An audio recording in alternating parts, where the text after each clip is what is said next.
and this is like a constant scam of everyone in the manosphere, and that is this pretense of being a know-it-all, yet you know nothing. To take on the delusional tone of having facts, but never really using facts or data, but rather empirical knowledge and then calling it facts. 80% of black women are overweight or obese, 51% of black men are childless, 70% of black children are born out of wedlock, and nearly half of black women with children have them from multiple men. What I just stated are accurate statistics, but without context and nuance. I didn't tell you what methodologies were used to compile this data, nor did I tell you the limitations.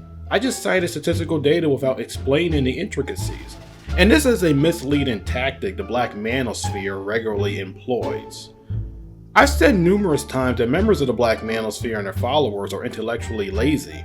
They repeat talking points they've heard content creators spew without applying critical thinking. Inevitably, these stats get repeated so many times that almost no one stops to think about their accuracy, where they originated from, or how they were compiled. For peer-reviewed articles, they skip over the literature review, methodology, and limitation sections. Far too often, they only cite the results. Content creators who prove the group wrong are ignored. Essentially, the Manosphere cites misleading statistics to smear black women in retribution for years it believes black women have smeared black men. But far too often, it ignores or downplays statistical data and nuance it doesn't favor its arguments. Now, in fairness, black women have done the same on YouTube. I made a community post explaining the uncredible report that 92% of biracial children with a black father were born out of wedlock. For this video, I won't be able to go over every stat cited by the group because it's too numerous, so I'll cover some that get thrown around repeatedly. And for my non-American audience, these are statistics from the United States, but just for the record, I've heard British men in the Manosphere cite misleading statistics as well from the UK. The most common stat I hear thrown around often is that 51% of black men are childless. Not true. 51% of black men are single and childless, 64% are in the middle class. That is plenty to provide.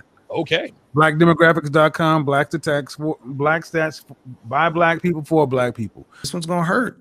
No children. 51% of black men are single and childless. But this is a misleading statistic because it includes teenagers.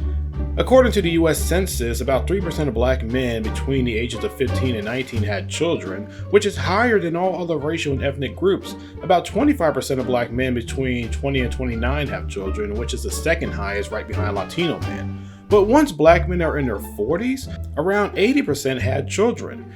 So when folks say that 51% of black men are childless, they fail to consider the age range and how younger people skew that number.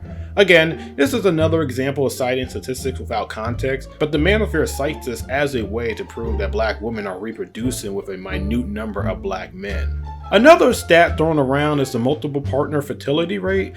When these men say that 46% of black women have multiple children from multiple men, that data comes from the Fragile Families and Child Well-Being Study. But this data followed the parents of a birth cohort born between 1998 and 2000. Because of war, diseases, and accidents, multiple partner fertility is not a new phenomenon, but social scientists have only recently examined the nuance of these relationships.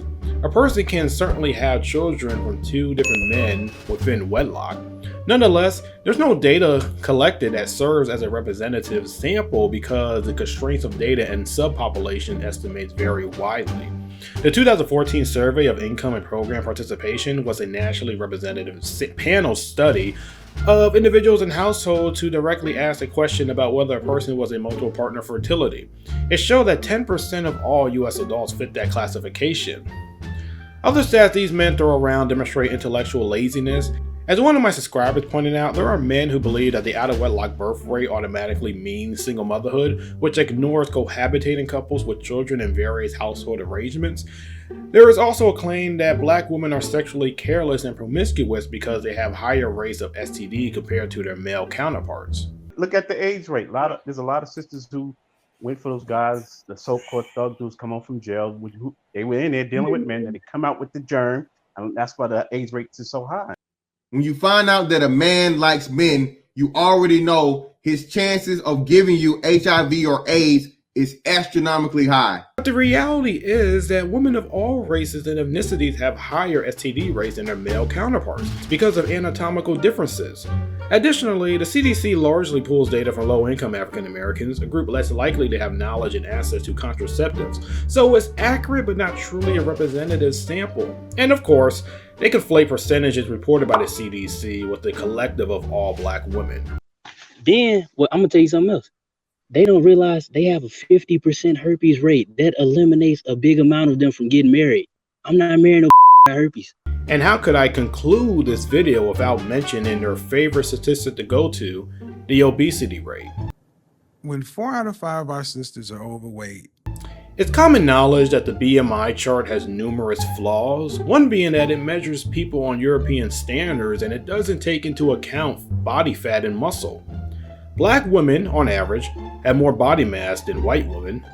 Overall, it's a flawed measurement. Literally, The Rock is considered obese by the BMI chart. I'm classified as obese, and even when I was thinner, the BMI chart still considered me overweight. And why are people ignoring the fact that according to the CDC numbers, black men aren't far behind black women, with 70% classified as obese and overweight? But I'm sure the manosphere will acknowledge the nuance in that stat, but not for black women. Overall, throwing around these stats don't help the image of either black men or women. There is a difference between citing a problem and seeking solutions, and just citing a problem and using it as a way to cast a dark shadow over an entire population. Unfortunately, the manosphere engages in the latter in a dubious effort to uplift black men's image.